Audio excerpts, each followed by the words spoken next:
Hello विद्यार्थियों, आप सभी का स्वागत है।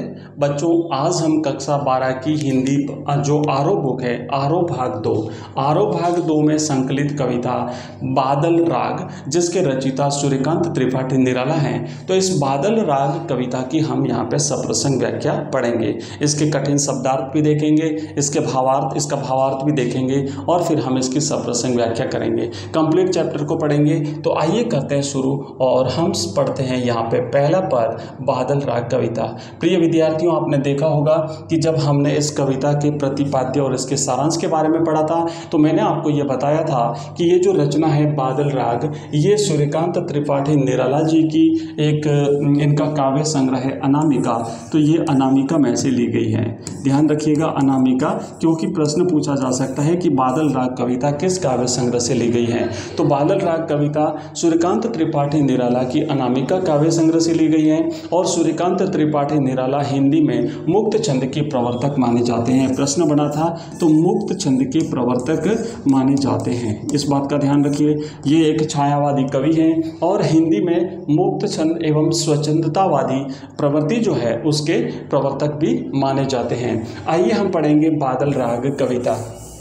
बच्चों, बादल राग कविता जो है इनकी एक महत्वपूर्ण कविता है, जिसमें कवि शोषक जो वर्ग है, जो दुखी वर्ग है, जो दबे कुचले लोग हैं, उनको प्रेरणा देने के लिए या फिर उनमें एक उमंग, एक नया जीवन उत्पन्न करने के लिए बादलों से क्रांति करने का आह्वान करते हैं। क्या कहते हैं कवि यहाँ पे देखो, कहते हैं कि तीरती है समीर सागर पर, अस्थिर सुख पर दुख की छाया।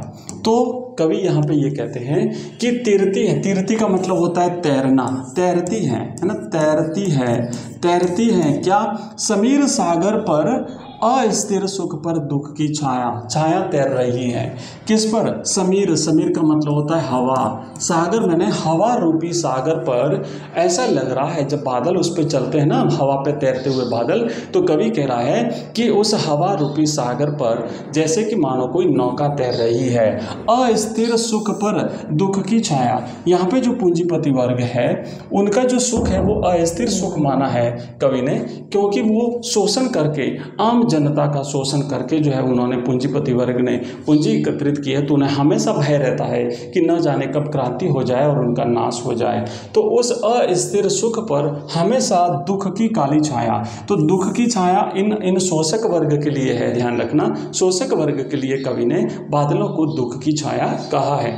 जग के दग्ध हृदय पर निर्दय विप्लव की प्लावित माया। और जग का मतलब होता है संसार। तो संसार के ये जो दबे कुचले लोग हैं, जो पीड़ित शोषित वर्ग है, उन पीड़ित शोषित वर्ग का जो दुखी हृदय है, उन दुखी हृदय पर, उन दग्ध माने जला हुआ जो हृदय है, उनका पीड़ाओं से भरा हुआ जो हृदय है, उस पर बादल की निर्दय, जिसमें दया नहीं हो, विप्लव की प्लावित माया। हमेशा माया का मतलब होता है खेल, तो लगातार जो है एक ऐसा खेल होने की संभावना मंडरा रही है। प्लावित का मतलब होता है जल से आप्लावित, जल से घिरा हुआ, जल से चारों तरफ से ढका हुआ। विप्लव यानी क्रांति। तो ऐसा लग रहा है कि ये लोग जो है ना, दबे कुचले लोग, इनको सांत्वना देने के लिए अब क्रांति होगी। यह तेरी रणतरी भरी आकांक्षाओं से। और यहाँ पे कवि जो है इन्हें कह रहा है, रणतरी का मतलब होता है युद्ध की नौका, युद्ध की नौका। तो युद्ध की जो नौका है, बादल जो है उसे युद्ध की नौका कहा है कवि ने, कि अब ये आकांक्षाओं से भरी हुई है। इनके यहाँ पे जो उनके जो शोषक वर्ग का जो हृदय है, उन्हें जो है वो यहाँ पे कवि ने आकांक्षाओं से भरी हुई उसे कहा है। आगे क्या कहता है कि घन भेरी गर्जन से सजग सुप्त अंकुर, उर्मे पृथ्वी के आशाओं से नवजीवन की, ऊंचा कर सिर ताक रहे हैं, ऊंचा कर सिर ताक रहे हैं ये विप्लव के बादल। देखो यहाँ पे हम इसको पूरी तरह से समझते हैं। कठिन शब्दार्थ देख लेते हैं पहले। शब्दार्थ में तीरती का मतलब होता है तैरती हैं, तैरना, है ना। समीर सागर पर, तीरती हैं समीर सागर पर, हवा रूपी समुद्र पर तैर रहे हैं। समीर सागर का मतलब होता है वायु रूपी समुद्र, हवा रूपी समुद्र। अस्थिर का मतलब होता है क्षणिक, लगातार परिवर्तनशील, कम समय तक रहने वाला। दग्ध का मतलब होता है जला हुआ। निर्दयी का मतलब होता है बेदर्द, जिसमें निर्दयी मतलब जिसमें दया नहीं हो, दया रहित।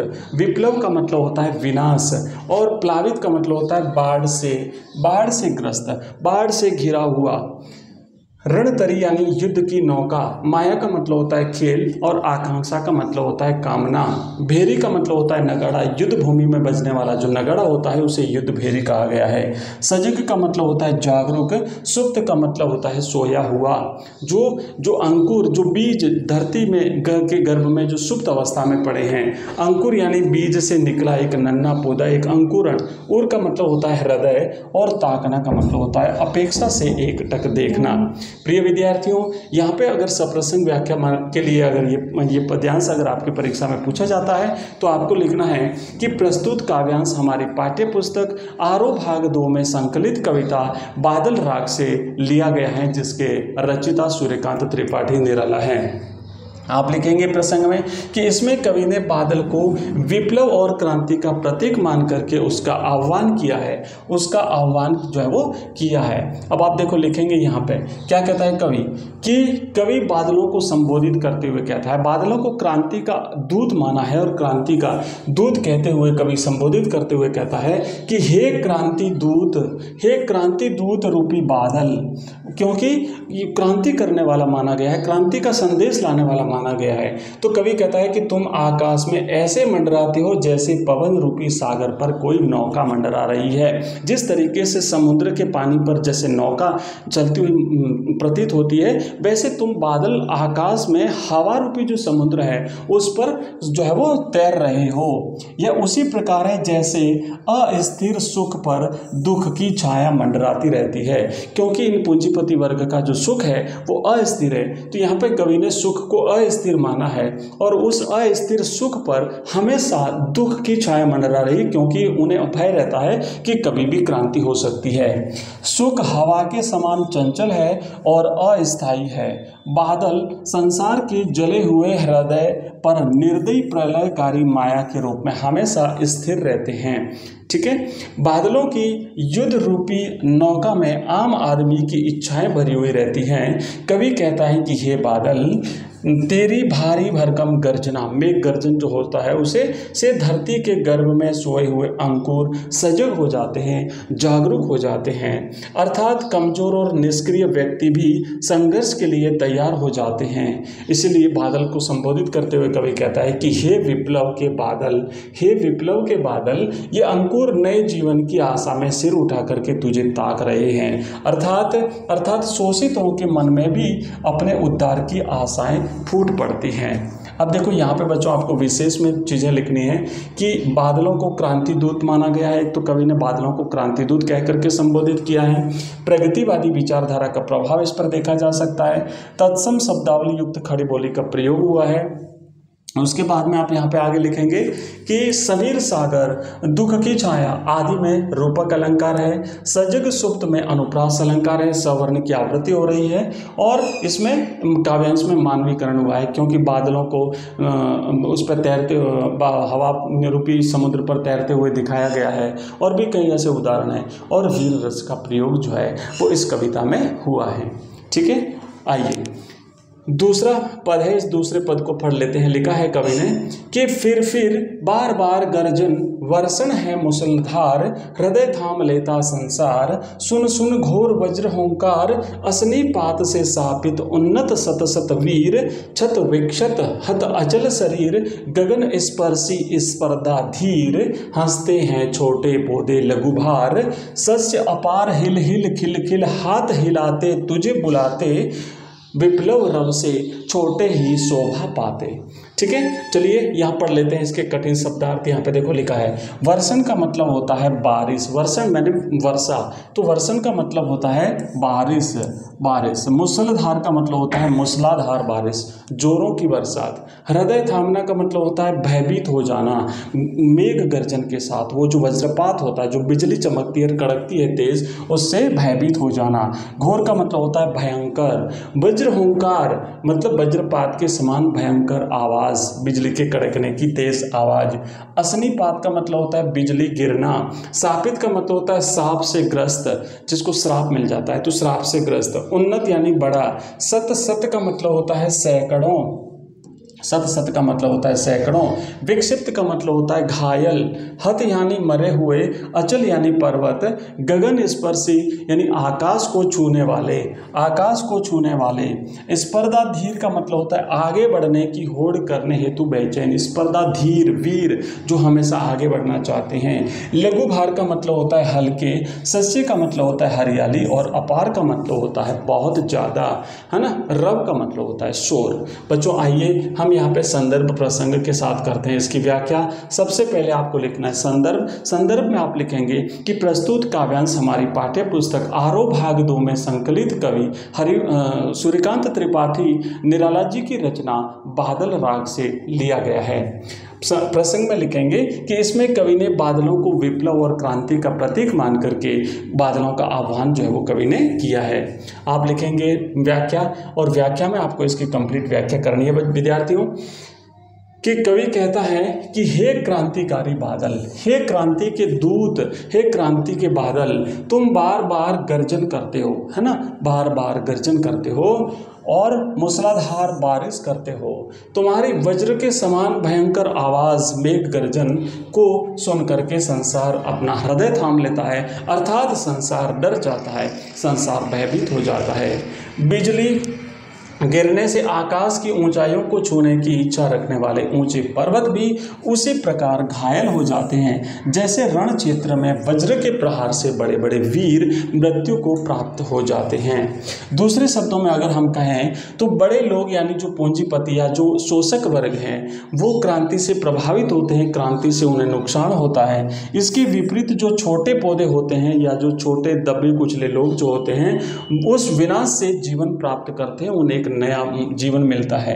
वे अपार हरियाली से प्रसन्न होकर हाथ हिलाते हुए तुझे बुलाते हैं, हे विप्लवकारी बादल।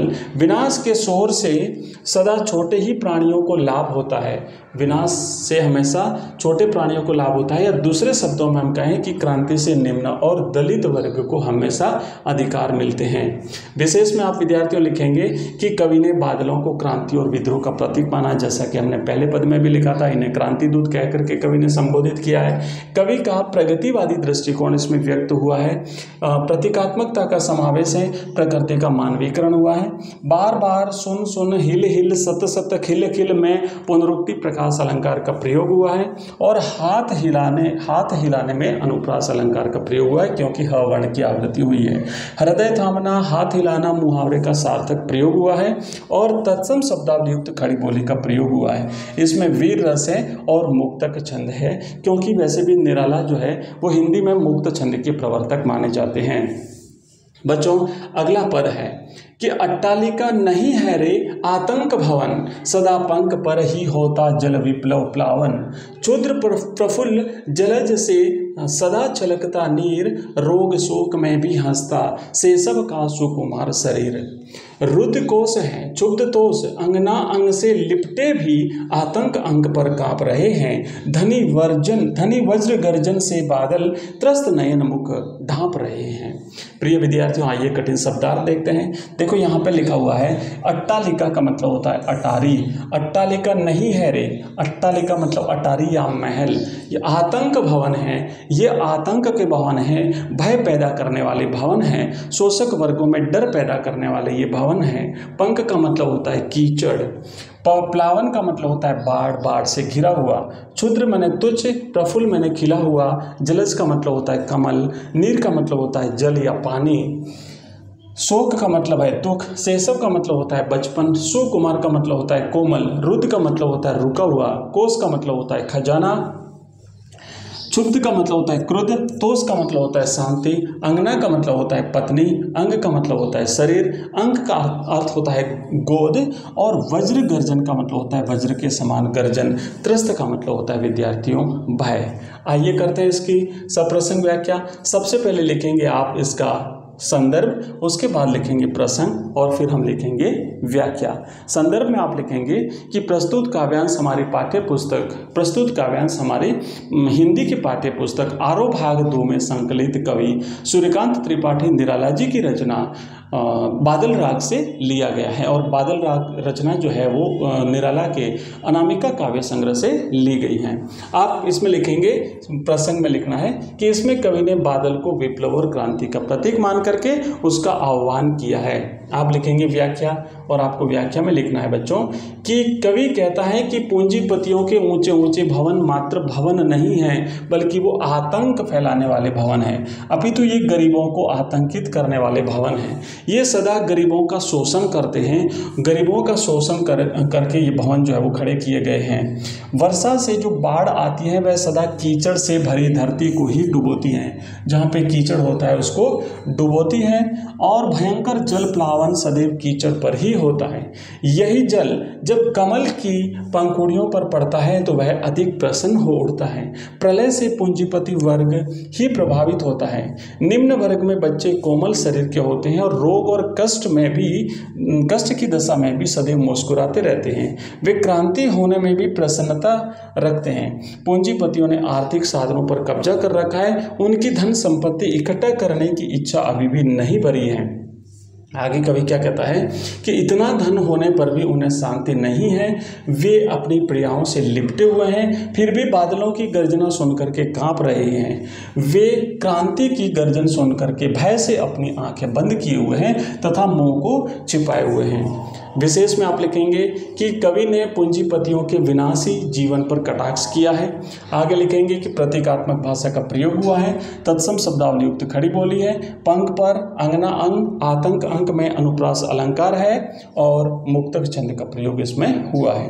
अंतिम पद है बच्चों, हम यहाँ पे पढ़ लेते हैं। लिखा है कि जीर्ण बाहु है शीर्ण शरीर, तुझे बुलाता कृषक अधीर, हे विप्लव के वीर।